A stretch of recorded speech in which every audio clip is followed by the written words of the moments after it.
Hello, and welcome to Baltimore's BWI Airport. Today, I begin a trip to Europe where I will have several cool videos coming out in the next few weeks. To get to Europe, I'm taking a flight on American Airlines to Chicago's O'Hare International Airport on the Embraer E170 in economy class. Check-in was an absolute mess at 4:30 a.m., with 4 flights worth of passengers checking in all at the same time, as American had flights to Charlotte, Miami, Dallas, and this Chicago flight leaving within 20 minutes of each other. I'd checked in online, so I expected to maybe wait in a short line to use the self-tag machine for my checked bag, then quickly be on my way through security. Alas, American decided to make things incredibly complicated by requiring everyone to tag their bags, then get into a separate line to drop them off with the baggage agent. Not only was each passenger taking over a minute to drop their bags, but there was only one poor baggage agent working, so the line was massive and not moving fast at all. Eventually, one of my family members realized that their status with American allowed us to use the priority check-in line, which was shorter but not much faster, as one person seemed to take a good 15 minutes to get their bags dropped off. Once I was through that mess at check-in, I got the notification that my flight was boarding as I was making my way through security.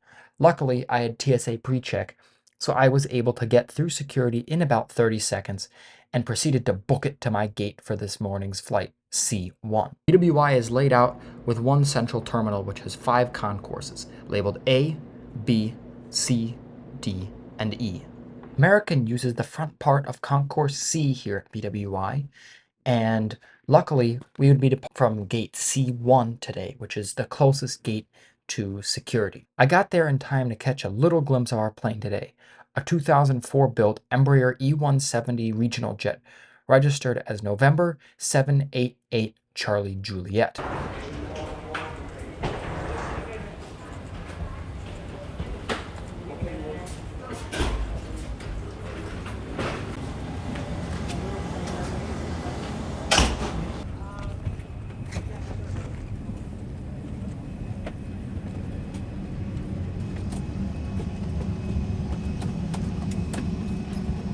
I boarded and found my seat for the flight 11F. American configures their E170s with 12 seats in first class in a 1-2 configuration, and then 56 seats in economy in a 2-2 configuration for a total of 68 seats.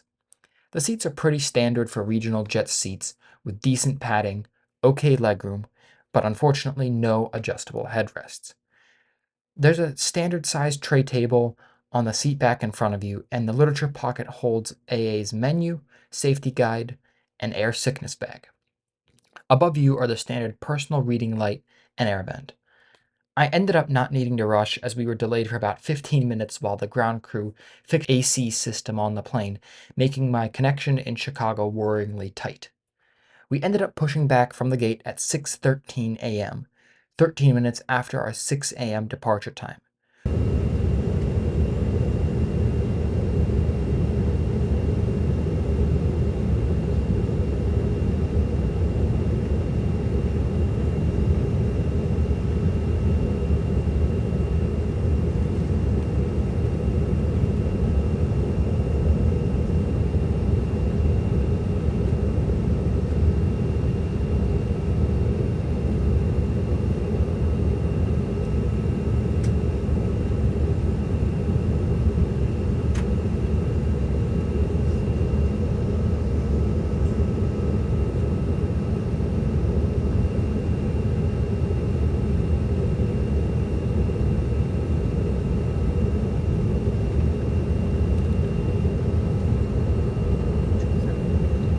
We taxied for a while before taking off from BWI's runway 10.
We made a quick 180 and flew directly over the airport and made our way towards the northwest. American has a decent in-flight entertainment system with a good selection of movies and TV shows, but frustratingly, no in-flight map, which is a real pain for someone like me who loves to track our progress and figure out where we are during the flight.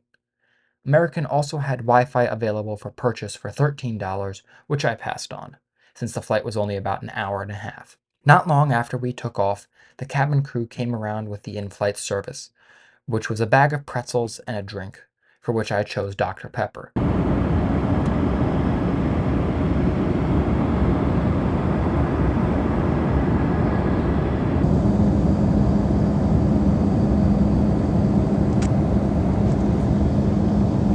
The rest of the flight proceeded uneventfully, and eventually Lake Michigan came into view, signaling that we were beginning our final descent into O'Hare. This was a typical American flight and exactly what I have come to expect from them.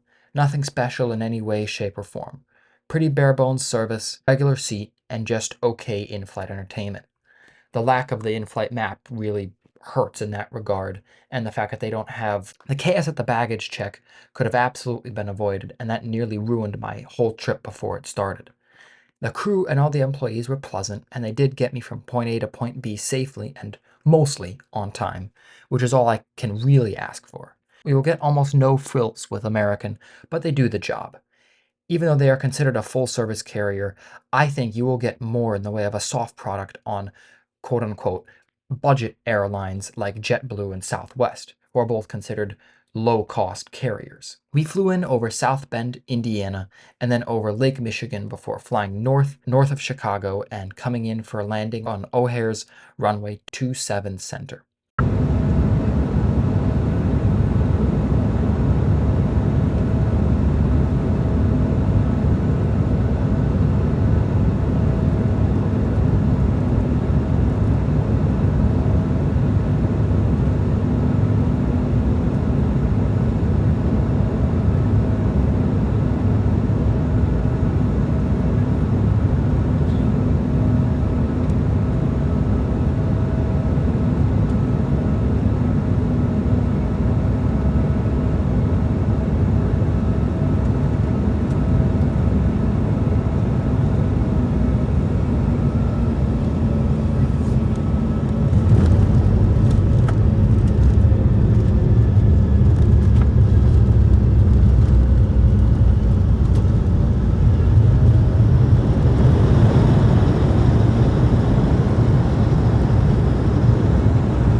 Is our pleasure welcome to Chicago, where the local time is 7:10. You may now use your cell phone, but please remain seated with your seatbelt fastened until the seatbelt sign is turned off, and keeping the aisle clear of all carrying items.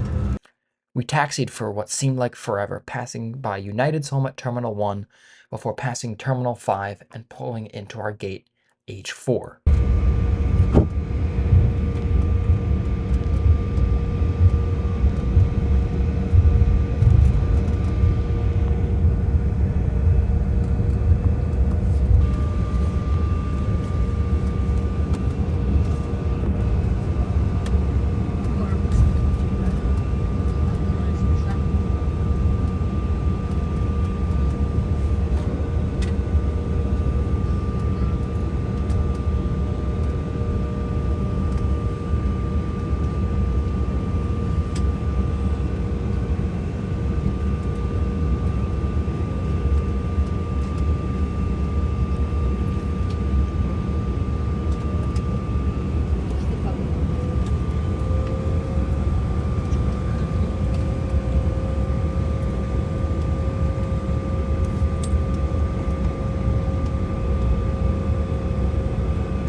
That wasn't a terrible flight in any way, and it did all it needed to do, which is to get me to O'Hare for my next flight to London, which you will all see very soon.